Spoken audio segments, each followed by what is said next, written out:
Hello, this is Coach Tim Campbell, and I'm your host for the Self-Made is a Myth, Make a Difference Together show, where we are talking with successful business owners to hear their stories of building their business. And because we know that success in business is not something that we can achieve on our own, we're taking time to recognize the folks who have helped us along the way and helped us to excel. Today, I'm excited to have a fellow business owner from Indiana with us. My guest, check this out, once caught a 5.5-foot black tip shark while fishing in Florida. In his downtime, he enjoys cycling with friends, and he's most proud of building a business that serves the community. It's my pleasure to welcome Ken to the show today. Hello, Ken. Hello, thanks for having me. Absolutely. Well, hey, let's start with having you introduce yourself. Tell us a little bit of your personal story, like where you were born and live, and about your family and hobbies. All right. Well, I was born in Columbus, Ohio, actually, but only lived there for a pretty short time. I grew up in Lima, Ohio, a small town in northwestern Ohio. Graduated high school there and then went to Indiana University and went into physical therapy at IU. Finished up my PT degree in Indianapolis, which is where the physical therapy school is. And then I've essentially been in Indianapolis ever since. I had a real short stint down in Columbus, Indiana, when I worked for a regional PT provider, and I was looking to do some different things after my first job in a hospital. But after that short stint in Columbus, I have been in Indianapolis and on the south side of Indianapolis for almost my whole career. Wonderful. So yeah, and I have 4 kids, and we've lived on the south side their whole lives. So they've gone to high school on the south side here. I enjoy cycling as kind of just for exercise. It's a relatively new pursuit in the last number of years. Just it helped me stay active and was a good source of socializing with friends. In the past, I've done, as you mentioned, fishing. It's not something I've done to real high levels, but every once in a while you get lucky and you catch a big shark. So that was pretty fun, and golf and things like that. But for the most part, it's do a lot of working, a lot of time with kids and family, and enjoy myself that way. Wonderful. So how long did it take to bring in that shark? That's a good question. You kind of lose track of time a little bit. You're used to catching bass and bluegill, which you don't really time how long it takes to bring those in. So it was a relatively long period of time, though. I was pretty tired by the time we got it in. Is there a funny story that your family likes to tell about you that you'd be willing to share with us today, Ken? Well, so anyone who has, I was kind of talking to my family a little bit about different things that maybe they would like to make fun of me about. And it seemed like across the board, everyone enjoyed this story. It's not really my favorite, but whatever. Well, that means it's going to be perfect. Yeah, right. So anyone that has kids knows that, kids will do different things. And it's like, okay, I want to do this. So my oldest son, this wasn't actually that long ago, which makes it even more embarrassing, but he was out front trying to do a wheelie.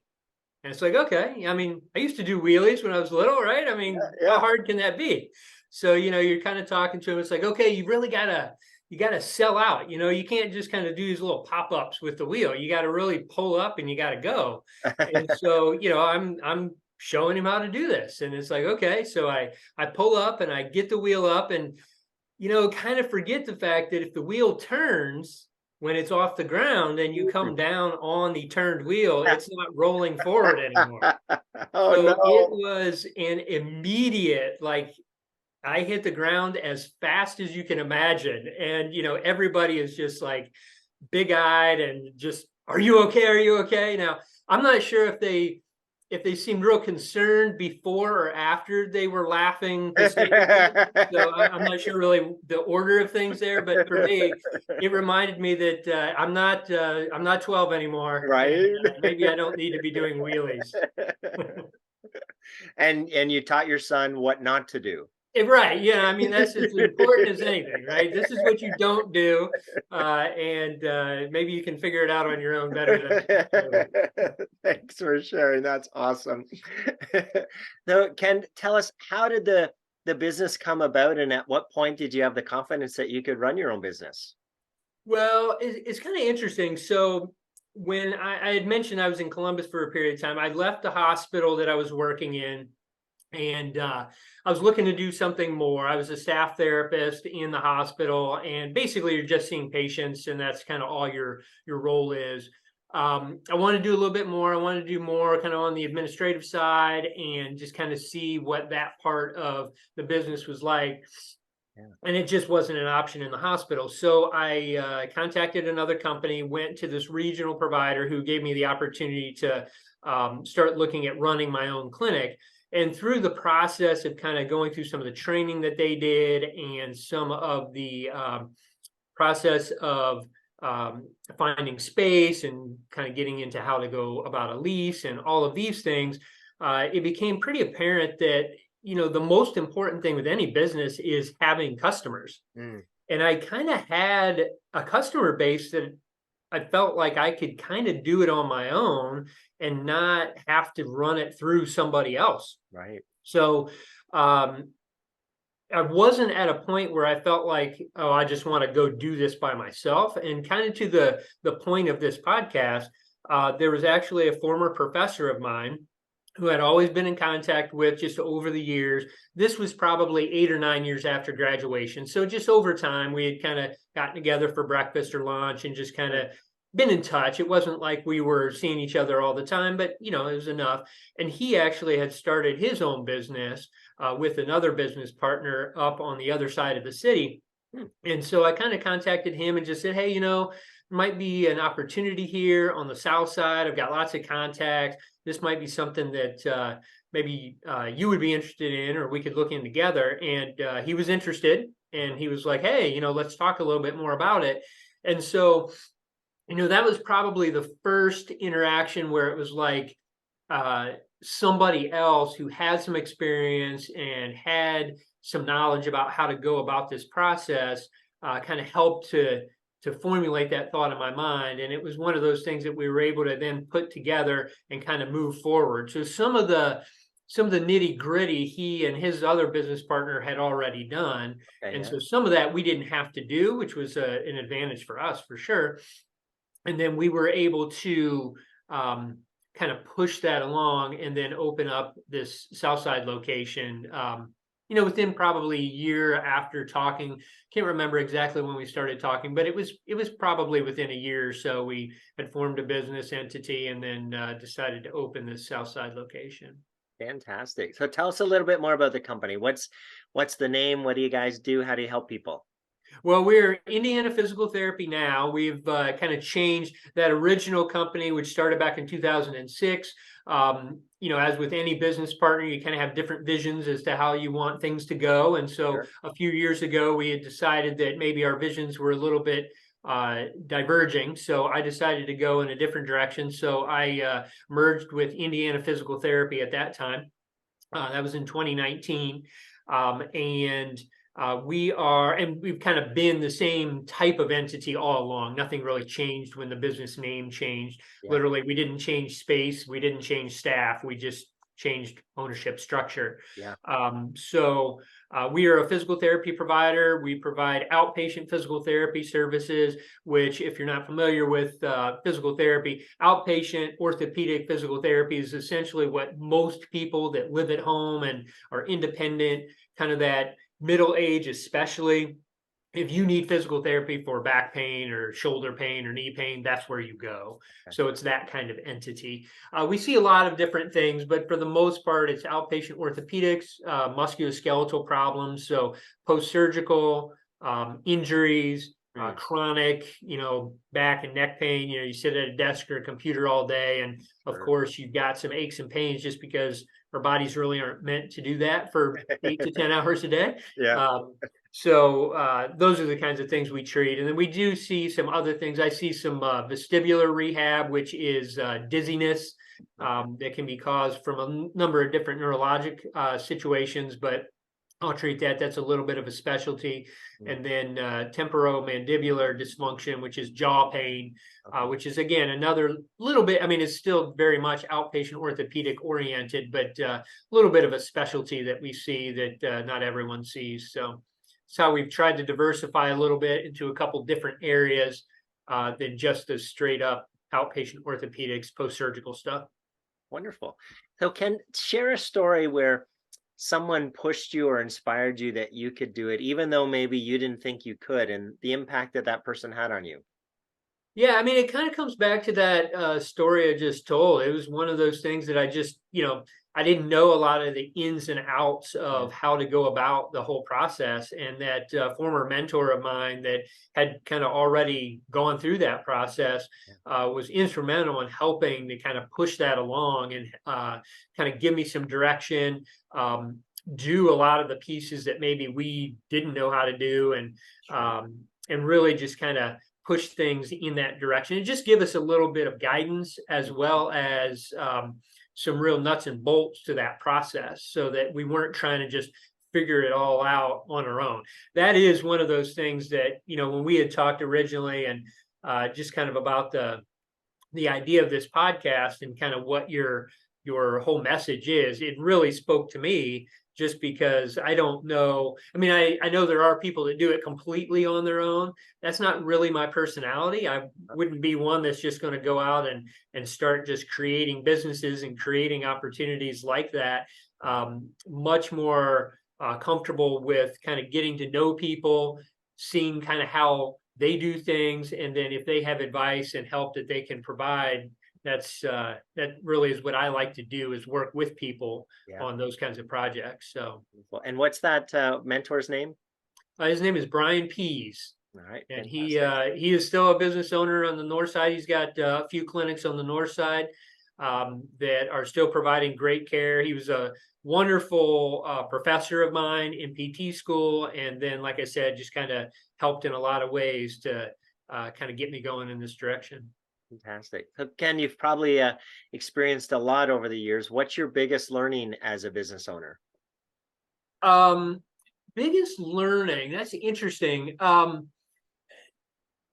As a business owner, so the tricky part for us as physical therapists and providers and business owners as well is the fact that you're trying to do all of those things. So I kind of feel like you're doing sales when you're out trying to market. You're obviously providing the care, so you're kind of generating the revenue, and then you're also trying to kind of figure out the business side of things. So the biggest learning is how to manage all of those things and then find those other people that can kind of help with that process. And that's been challenging. I mean, there's no question about that.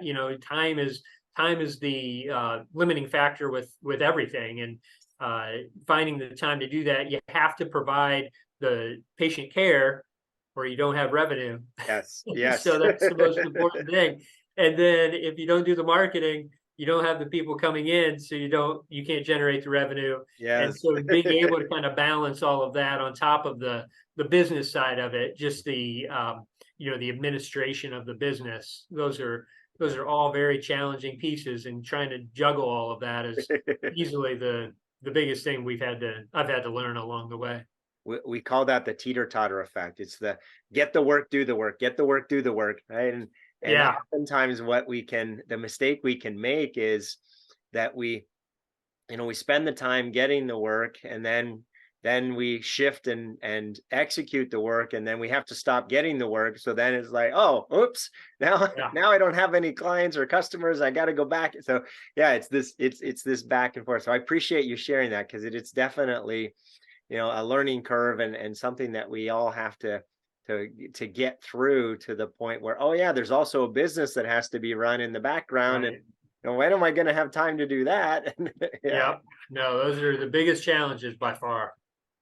So, Ken, we know that business success doesn't happen in isolation. You've already alluded to that. So tell us about your biggest challenge during the years, and maybe a fellow business owner that came alongside you and helped you through that challenge. Um, the challenges that we have gone over the years are certainly, I mean, growth is always a challenge, Mm. and being able to find those people that can kind of help with that growth. With this newest venture that we're involved with now, Indiana Physical Therapy, that was one of the things that they certainly wanted to do. Indiana Physical Therapy is kind of centered up in the Fort Wayne area.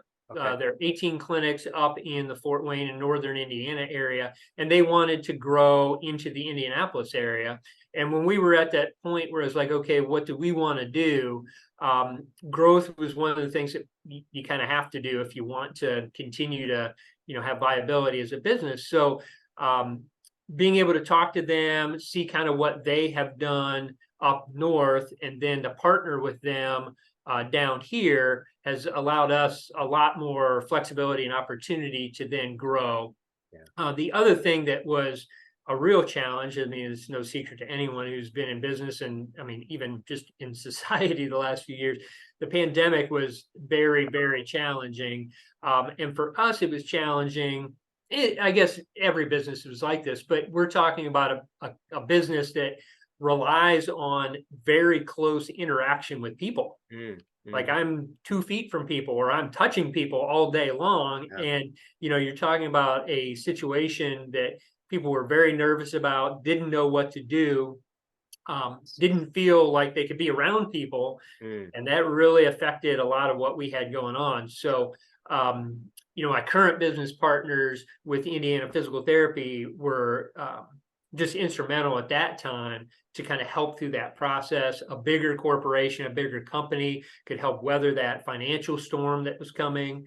And then obviously some of the administrative pieces that were in place with a bigger company helped to kind of figure out how are we going to do the financial piece, how are we going to manage all of the different things that came with Right. the just the pandemic in general, and some of the staffing needs that we had or didn't need at that point. Because when 2/3 of your business goes away kind Yes. of in the course of a couple of weeks, you don't Yes. need quite as much staff as you had before. So Yes. Yes. it really was a challenging time, and they were instrumental in kind of helping Mm. that process and really making things a lot more palatable throughout that time. Definitely hard to do what you do from 6 feet away, right? Yeah, I mean, 6 feet, or, over the phone, or, I mean, there were people that tried to do telehealth and all kinds of different Mm. things, which we did a little bit of. I didn't. We had other therapists that tried to do some of that, and there were all kinds of podcasts that you'd listen to where they were talking about, hey, this is how you can do this, and Mhm. it was creative. Everybody was trying to figure out a way, but when it comes down to it, what I do just it really requires close proximity. Right. Yes. Well, I'm glad that you guys were able to navigate through it and that we have the opportunity to chat today. Oh, Yeah. Ken, I'm going to put you on the spot here. If I was to ask you to pick three people in your business owner journey that you're most grateful for them being there to help with your business growth, who are those three people and how they help you? Well, the number one, the business growth is kind of already talked about. Brian was instrumental with that. I mean, he is kind of who started that whole process and really got us going in the right direction. So Mhm. that was very helpful. My current partners are other ones, as I mentioned, through the pandemic. Like I mentioned, we kind of made this transition in 2019. Yeah. This was literally like 8 months before the pandemic hit. So we were still a little bit in a learning curve, kind of learning each other and trying to figure Sure. out kind of everyone's place. And so for them to kind of take me on at that point, and be willing to kind of work with me on all of those things, I'm very fortunate that they've been such good partners and have helped with that. So they kind of, as a collective group, there are 4 other partners there, so there's 5 of us in this entity. So and then, I mean, I would be remiss to not mention my wife. I mean, it's one of those things. It's not a direct business, interaction, but one of the themes that I've always kind of felt like I've done different talks with groups on kind of entrepreneurship and things that you need to make sure are in place. And a support network is first and foremost.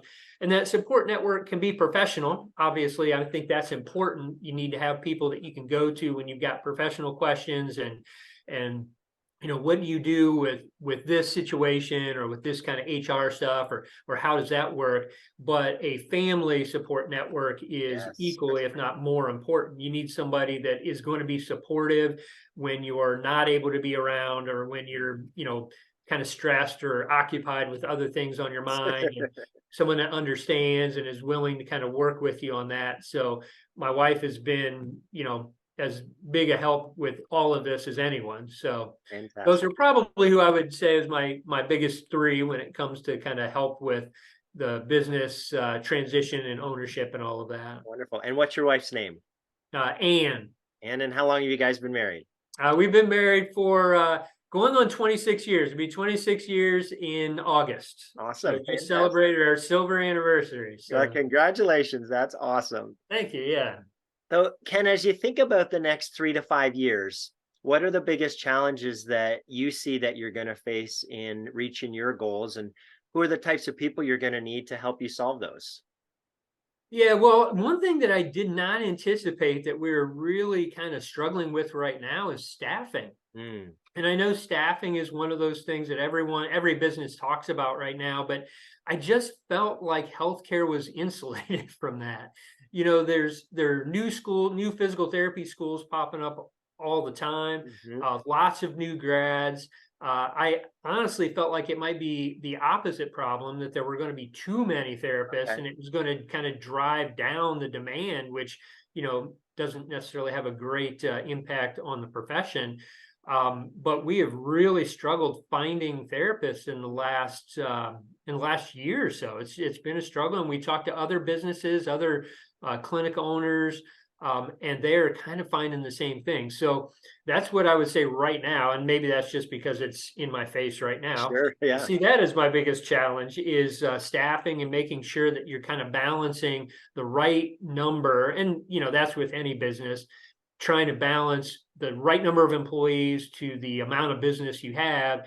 You never want to be overstaffed to where you just feel like you're paying out way more than you should for Right. the business you can, or the revenue you can generate. But you don't really want to be understaffed, especially in a service industry, Right. because you're not able to Yes. provide the service that you want to. Yes. So there's always a dynamic with that. But right now, that's our biggest challenge. Another huge challenge, and this just comes with, a little bit the political environment with healthcare, but healthcare is really in the forefront of, like, what are we going to do moving forward as a Mm, country? And mm, so that's a real challenge for us too, is, um, how do we manage that? As with any business, and you see this with, not just healthcare, but really what business owners want to know is, like, what are the rules? yes. And then you tell me the rules and I'll figure out what I need to do. But Yes. when the rules are like vague and no one really knows what they're going to be in a few years, and that's healthcare. And, not it's not a right issue, a left issue. I mean, it's just no one knows what the rules are. Right. And so it's very difficult to figure out what we're going to do moving forward.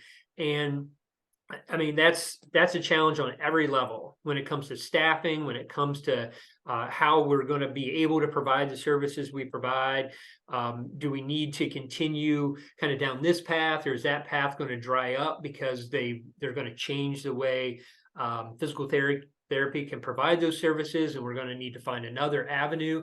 So if we just could get to a point where we kind of know what the rules are and what the situation is going to be, then the creativity and the coming together and coming up with those solutions can happen. It's just very difficult to do that when you don't even know what the rules are going to Yeah. be. Fair enough. Right. So that's probably, so I would have said far and away that was my number one issue before the staffing issue. So those two kind of in combination. And then the other really challenging one for healthcare is hospital systems really try to monopolize the healthcare in any geographic area. So Mm, they will do a lot. They've been very aggressive purchasing family practice offices. So you have, family practice, it's been in practice for 25 years and they're doing fine, but they're getting older. And it's like, you know what, I don't really want to run a business anymore. And Right. so they sell that practice to the hospital. And then the hospital kind of directs how that care should go. They will say, okay, now you need to refer all of your physical therapy patients to us Mm, instead of the private practice person you've been referring to. So right. they're under pressure to kind of keep things integrated within the hospital system now. And all of those relationships that we've built over the years with these private practices are a lot harder to, Sure. generate or, get those patients anymore. So Okay. that's been a challenge, and we've seen that in multiple parts of the city. Down on the south side, we see that when we have done some marketing and try to get into some physician offices on the west side, and then on the southwest side. Those are some places that we've really tried to push, and we kind of get that same pushback that, well, the hospital kind of Right. makes it known that I need to keep things kind of vertically integrated. So Yes. that's been a real big challenge, just kind of being able to get out and talk to physicians. You can almost always talk to them, but the message sometimes is the same. It's like, yeah, I'd love to refer out to you, but this is kind of the way our system is set up, and that Right. makes it really challenging. Wow, that's too bad. Yeah. Well, so how what do you with all of that, what do you think in terms of who are the types of people or what are the resources that you're going to need to, to tackle these challenges over the next few years? Yeah, one of the things that's happened with physical therapy in the last few years, actually, it was almost 10 years ago now, I guess, where we are allowed to see patients. This is relatively new in Indiana. It's been around the country in lots of different places for a long time, but it's called direct access. And Mm, direct access to physical therapy means you don't have to go through your physician to okay. go to physical therapy. Ah, So that does give us a little bit of a kind of a workaround to hmm, where you don't have to go talk to the doctors and convince them to send you patients, okay. and you go and you talk directly to consumers. So drug companies have been doing this for a long time now, but Yes. Yeah. direct to consumer marketing, they didn't used to do that. Back when I was a kid, you didn't see a Right. bunch of ads on TV for, diabetes drugs or Sure. anxiety medication. They would spend all of their resources talking to doctors. Yeah. What they started to realize is if you market directly to the consumer, that can go a long way. So now that we are able to see people without a physician referral, we can go directly to Okay. consumers to do Oh, some of great. that marketing. And that's been pretty effective. Yeah. That's where those local connections, to me, that's another one of those areas that I really try to hit on and talk to um, students about, is make those local connections, Mm, whether that be with your church, which has been instrumental for me and the number of people that we see from our church community, the school community, where your kids go to school, or even if you don't have kids, the school community that you live in that you can mm, connect with and just be a part of the school system. Those kinds of opportunities are still there. And that is a great way to continue to generate that interest and knowledge about what you do as a physical therapist or as any business, and try to generate the business that way. So that's really the best way that I have found to kind of work around some of the physician challenges that we've had and with some of these hospital systems, is you just get to know people. yeah. And you can always get involved in the Chamber of Commerce and places like that, get involved with other business owners, talking about ways that you can kind of help each other out. And Mm, those, it's amazing to me, the more you talk to people, the more you realize those connections are there. It's, they'll say, oh my gosh, I know somebody that does this, and that may be yeah. somebody you should talk to. And it's like, oh wow, I never even thought about that. Uh-huh. And then you kind of go that route, and then you have somebody that you run into. Maybe I spend 45 minutes or an hour working with every person I'm working with. It's a lot of talking time. Yes. If I'm talking to them and they're talking about a problem they have, and it's somebody, there's a business owner that I know that provides some service that maybe they could benefit from, I can Yeah. pass that name along. And Yes. so there's a little bit of a symbiotic relationship there that can be really helpful if you can kind of just develop those relationships. I love that because everybody knows somebody, right? So Right. the idea of, do you know anybody that, Yeah. is experiencing this pain or this uncomfortableness and yeah, to your point, right? You're building pretty solid relationships with the folks that you're working with because it's undivided attention for, like you said, 45 minutes. So yeah, Right. Yeah. No, I that love that. that does provide a lot of opportunity for that. The other thing I really like about what you're saying is the idea of pivoting. So, hey, if the direct to doctor route is not working because of the hospital systems, then how else might we get to our ideal clients and go direct and leverage, look at what's happening in the marketplace and say, hey, how might we apply that to our practice? And so that's awesome, Ken, in terms of, hey, that's the kind of innovative thinking that we need as business owners, right? And you mentioned COVID, right? And all the different things people tried during the pandemic of, the telehealth and all that kind of stuff. It's like, well, that's what's needed to be a successful business owner is having that tenacity to keep, exploring new ways to get the business and build the business and sustain the business. So thank you for sharing that. That's awesome. Sure. Sure. Last question here.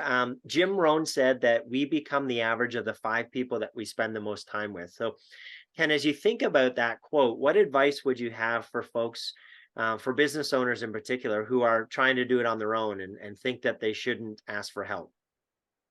Yeah. I kind of, as I mentioned a couple times with a couple of those areas, I mean, the things that I really try to keep in mind and focus on, and when I'm talking to physical therapy students that are coming through that we're working with, or I've done some presentations in high schools and talked about different things. I mean, number one is creating those local connections Mm, and being able to um, connect with the community in a way that not only just for it seems almost self-serving. It's like, okay, I'm out there because I'm a business owner, but there's a lot that you can provide them and that they can provide you. So it really does become kind of a give and take, and creating those local connections is really, really important.